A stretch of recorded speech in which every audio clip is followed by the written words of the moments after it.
क्रांतिकारी जय भीम।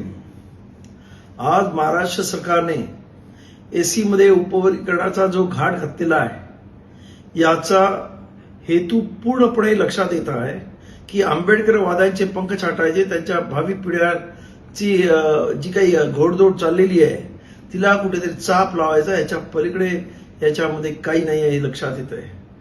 आज एससी मध्ये असणाऱ्या एका जातीने उपवर्गीकरण मागितल्यावर सरकारने 58 जाती न विचारता अशा पद्धतीने निर्णय घेणं हा सरकारचा मूर्खपणा आहे।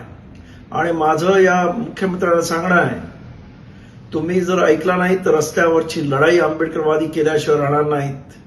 आम्हाला कोणाच्या विरुद्ध लढायचं नाही, परंतु आम्हाला माहिती आहे की तुम्ही ज्या पद्धतीने जातीमध्ये भांडण लावतात ते अत्यंत दुर्दैवी आहे।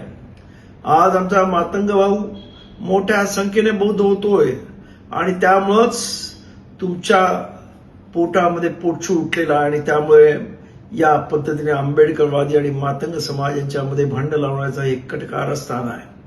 त्यामुळं आपल्याला मी निवेदन करू इच्छितो की या पद्धतीचे काम करू नका, कारण एससी मध्ये जे राखीव कोटा आहे किंवा रिझर्वेशन आहे ते त्या जनजातीच्या संख्येप्रमाणे दिलेलं आहे।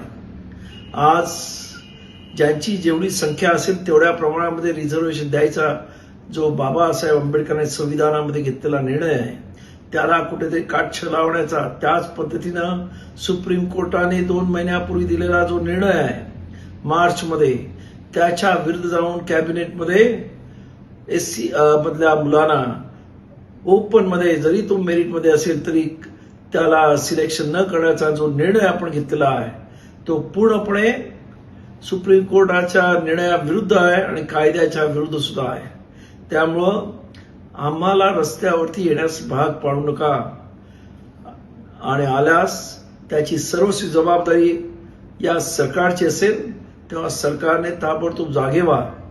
आंबेडकरवादी आज तुम्हाला वाटत असेल की आपण आंबेडकरवाद्यांना फोडलंय व आंबेडकरवाद्यांना झोपवलंय, तशी परिस्थिती नाही।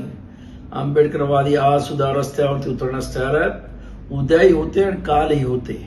आणि त्यामुळं आपल्या या सोशल मीडियाच्या वतीनं मी सांगू इच्छितो की जे कटकारस्थान करण्याचं तुमचं जे ध्येय आहे आणि आंबेडकरवाद्यांना थांबवण्याचं जे षडयंत्र आहे ते षडयंत्र कदापि यशस्वी होणार नाही हे इथे मी स्पष्ट सांगू इच्छितो।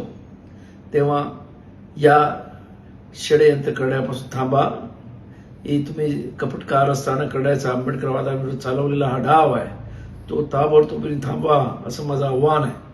आणि आंबेडकरवाद्यांनो, जर जरूरत लागली तर रस्त्यावरती आपल्याला आंदोलन करण्याची आणि रस्त्यावरची लढाई करण्याची तयारी ठेवा। सर्व जाती, भेद, धर्म आणि पक्ष विसरून एक होऊन या लढाईमध्ये आव्हान करेन तेव्हा सामील व्हा, एवढीच आपल्याला कळकळीची विनंती करतो। धन्यवाद। जय भीम।